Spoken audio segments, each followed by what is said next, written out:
resonar las esculturas.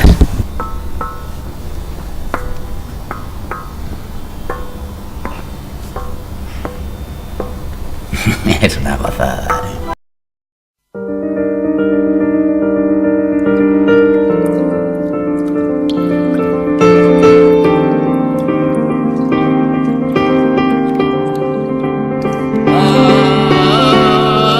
Eres agua, pura y cristalina, te escapas entre mis manos. Yo soy aire, suave susurro, que aspira a peinar tus cabellos. Y entre los dos, fuego, siempre fuego.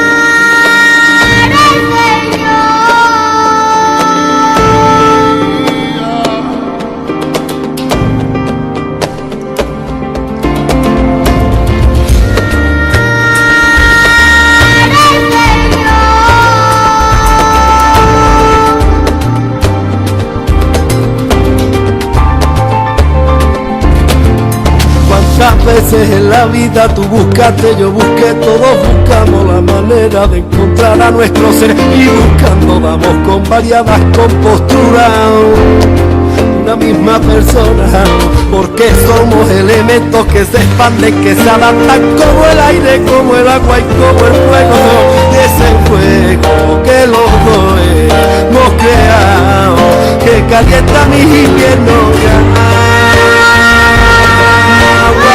Tú y mi ser calma, contigo me quiero yo perder. Ya aire soy yo y te sirvo melodías para alegrarte los días y que te pierdas conmigo.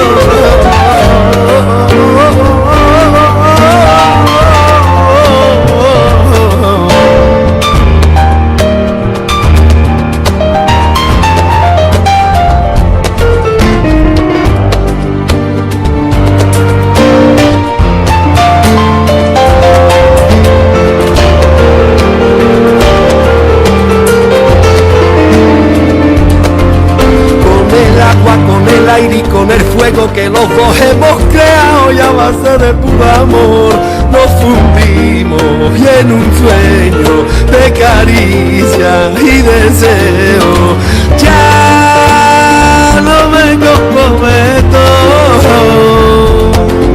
Soy como el aire que no tiene dueño, y hay tú como agüita te escapas entre mis manos. ¿Por qué demonios nos juntamos si cada uno lleva su corriente?